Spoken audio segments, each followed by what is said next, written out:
Hey everyone, how's it going? This is Jacob6875, and I wanted to make a video about the ending of Mass Effect 3. You know, join on the bandwagon of people who absolutely hated it. And to further make sure that no one complains, which I'm sure there were anyway, there's going to be spoilers in this video. I put spoilers in the title, so if you complain in the comments that there were spoilers, I'm going to laugh at you. I don't know why you would have clicked on a video about the ending of Mass Effect 3 and didn't think there were going to be any spoilers. Okay, anyway, on to the ending, which, as you all know, there's very little choice. There actually is 3 options to pick from, but none of them really matter. Actually, I only got 2 choices at the end of my game, which was kind of odd. I didn't get the middle synthesis option. So anyway, but what's odd is none of the endings change based on your decisions in the game, except apparently for the lack of a synthesis ending on some playthroughs. I assume that's because I didn't play multiplayer and max out my readiness score or whatever the heck it's called. But anyway, I mean, it says right here on the Mass Effect website, this is talking about the whole series here. Experience beginning, middle, and end of an emotional story unlike any other, where decisions you make completely shape your experience and outcome. Well, that's a total lie. The experiences you do not shape the outcome. I mean, does blowing up the council in the end of the first game affect the outcome? No. Does making the elusive man mad at you affect the outcome? No. Like, if you blow up this collector ship or save it, does it matter at all? Not really. What, maybe a line of dialogue here and there throughout the story? I mean, that's what it felt like. Like, most of my decisions didn't really matter in the games.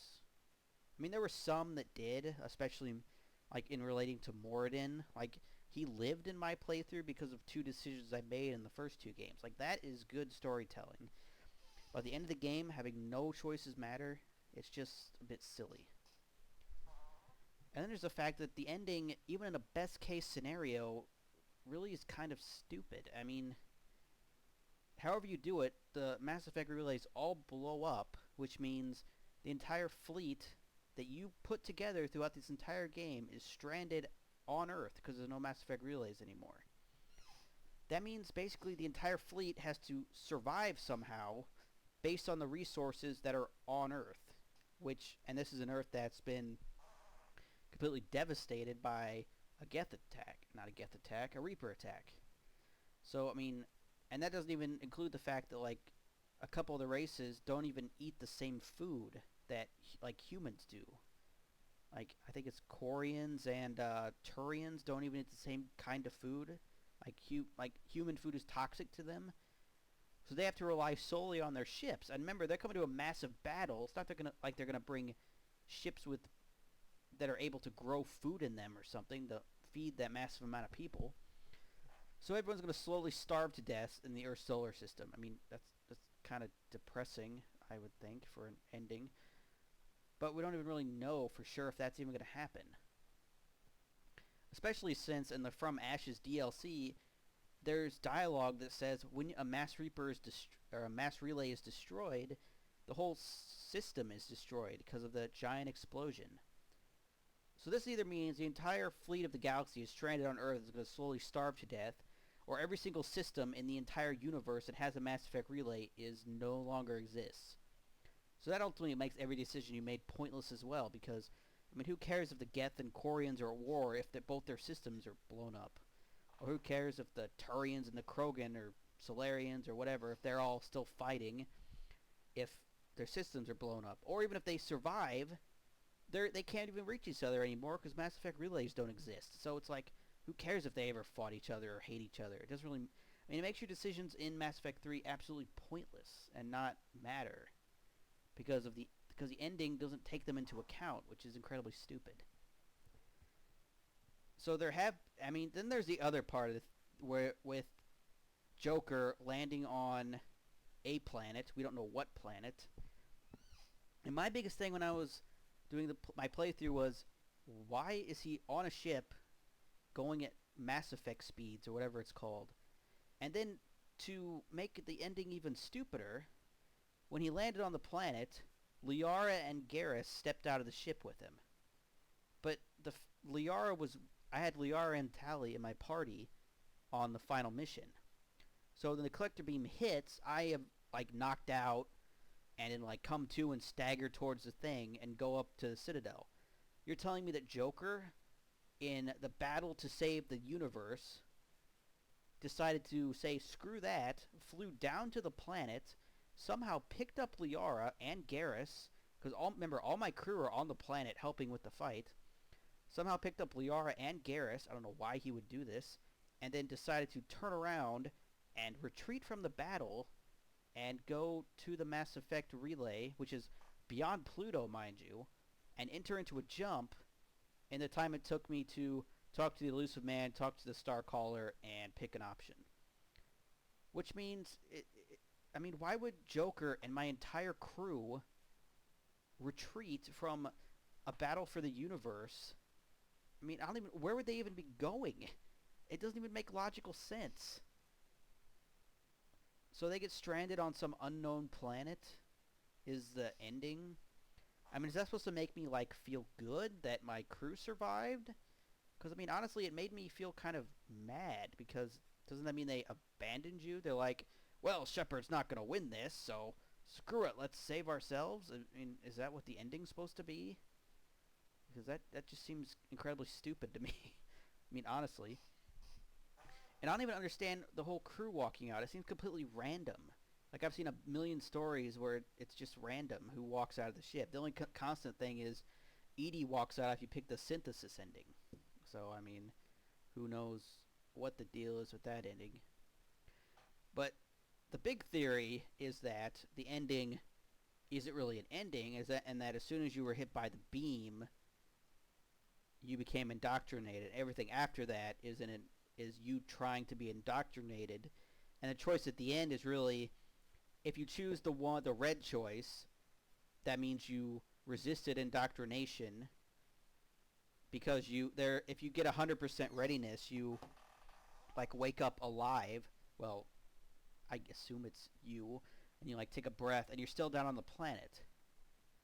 I mean, that means it almost has to be indoctrination, because how could you be on the Citadel when it blew up, and then somehow be back down on the planet alive? That makes no sense either, BioWare. There's another plot hole that's just silly. So assuming it's a dream, that means BioWare purposely released a video game, which is the third game in a trilogy of games, without an ending on purpose. Which is really... I mean, they either released it without an ending on purpose, or they released it with the most convoluted, confusing ending ever, just to make people talk about it or something. Well, I mean, they've been posting on Twitter and stuff that they like people talking about it, but what does that benefit them? I mean, it just really makes me mad and annoys me, to be honest. I mean, and then, I mean, so assuming you're indoctrinated, that means, so that's one of two options. BioWare either sold us a game without an ending on purpose, or they sold us a game without an ending on purpose and are then going to sell us DLC with the proper ending. It's 1 o'clock a.m. Now, I mean, I don't know how you feel about that, but that just feels like a total ripoff to me. I mean, I don't go out and spend $60 for a game and then play it to the end and have it not have an ending or a cliffhanger when it's supposed to be the final game in the series and go, oh yeah, you can buy the real ending from us for $20 or $15 or whatever it costs. I mean, that's just incredibly stupid. So this game really costs $60, and then you buy the Prothean DLC, which I didn't buy, but I regret not buying it because it's a pretty big part of the story, to be honest with you. I mean, so you would spend $70 on it, then you go, oh, if you want the actual ending to the game, you got to pay another $15. So what are we going to pay, like $200 for this stupid game at this, whenever it comes all out? It's getting ridiculous. I mean, then the thing is, if this is actually successful and BioWare does this on purpose and makes a lot of money, future video games are going to start doing it. So we're going to say, don't buy this ending DLC if it actually comes out. And if they do this and are successful, I mean, I'm not going to buy another BioWare game again. Why would you buy a game without an ending? It's just stupid. So, yeah, those are my thoughts on it. I mean, even in a best case scenario, BioWare they made a stupid decision with some of the fans saying that you were indoctrinated. Because, I mean, that means the game either does not have any ending at all.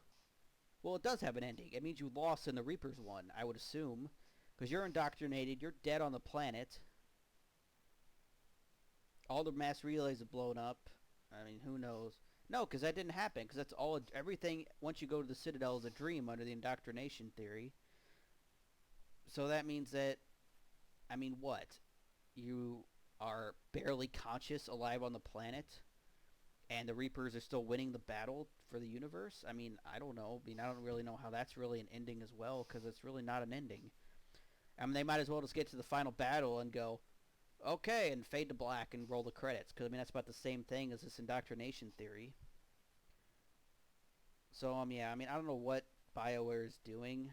I think they just made a really, really bad ending, to be perfectly honest with you. Or they ran out of time and rushed this and made some stupid ending that's supposed to be controversial but really isn't. Because I have not seen really anyone being positive about it. Let's go to the... I mean, if you just go to their forums, it's insane how many people... I mean, every post is about how they do not like it. I mean, if you just see every single post is about how they do not like the ending. It's...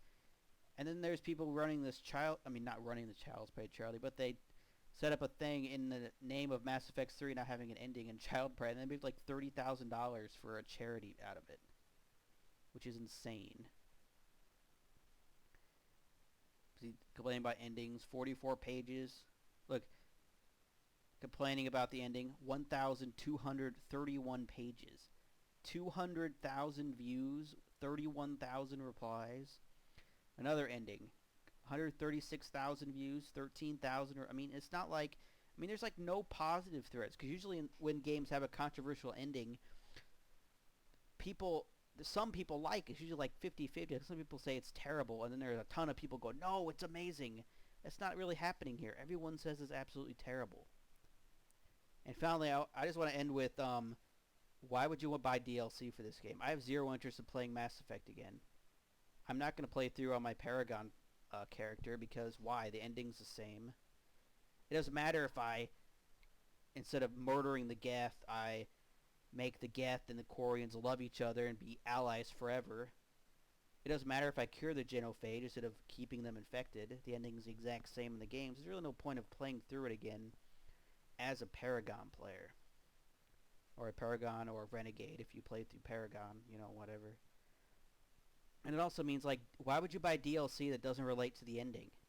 Like, I mean, say there's a DLC that helps Arya take her station back or something. I mean, why would you buy that? It would be pointless. So don't buy DLC from BioWare. The only thing that would fix this situation is if a free DLC ending came out, like, very soon and it was not terrible. So those are my thoughts on the ending of Mass Effect 3. If you're wondering when the rest of the videos will be uploaded, well, at the latest, next Tuesday, they will start being uploaded. I have them all done, wherever my folder is. As you can see, 67 parts. Well, this is from part 18 to 67, and what I need to upload still. 48 gigabytes. So, yeah, when I get time to upload them, I will upload them on Tuesday and Thursday nights until they're uploaded. So anyway, it's been Jacob6875, and thanks for watching. If you have any comments about the ending, what your opinions are, let me know in the comments. So anyway, thanks for watching.